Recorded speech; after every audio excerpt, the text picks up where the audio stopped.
Hey, welcome back to Album April. It's April 13th, and today I listened to Pronounced Leonard Skinnerd by Leonard Skinnerd. Clearly, they anticipated people having trouble pronouncing the name. Leonard Skinnerd is one of the classic rock giants. I've known about them since I was a little kid, hearing about Sweet Home Alabama. However, as iconic as that song is, it is not Leonard Skinnerd's signature song. Their signature song would be the closing track of this album, Freebird. Freebird is the longest song on Pronounced Leonard Skinnerd, clocking in at 9 minutes, and about half of it is made up by a guitar solo.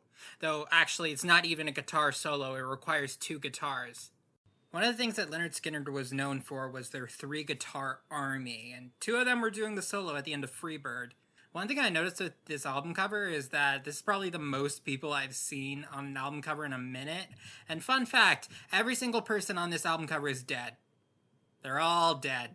And also, apparently, one of them threw up on the sidewalk a few seconds after this picture was taken. But anyway, back to Freebird.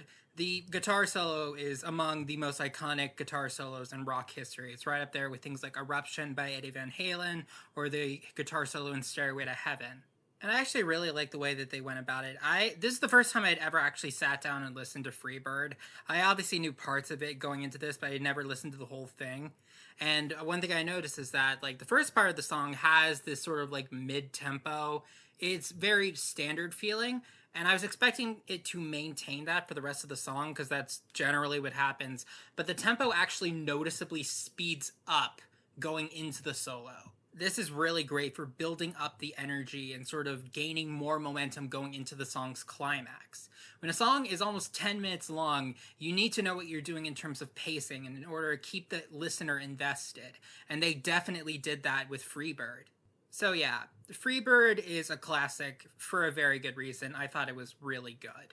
Other songs on this album I enjoyed were Tuesday's Gone. That was the other big, long, epic rock song. And Simple Man was also a really iconic song from this album. It wasn't even a single. Apparently, the producer didn't even think it was worth being put on the album.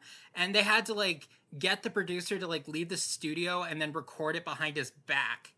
I also noticed that in some of the later songs on the album, Mississippi Kid or Poison Whiskey, the sort of cadence and storytelling tone of it reminded me a lot of Ain't No Rest for the Wicked by Cage the Elephant. I would not be surprised if that band took some inspiration from some of Leonard Skinnerd's work. There were only two singles released from this album, Freebird and Gimme 3 Steps, which I honestly thought was one of the weaker tracks. It was just one of those story songs that didn't really feel like it had much of a point to it, if you ask me.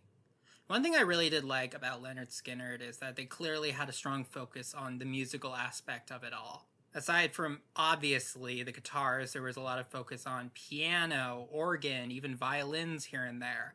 And there's also a sort of charm that comes with the southern rock that Leonard Skinnerd is a pretty prominent example of. This sort of humility. There isn't really a lot flashy about the way that they present themselves. They're just people who like music.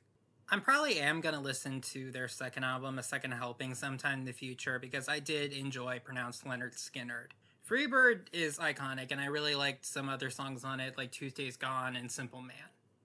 Alright, that's all I have to say for today. I'll see you tomorrow.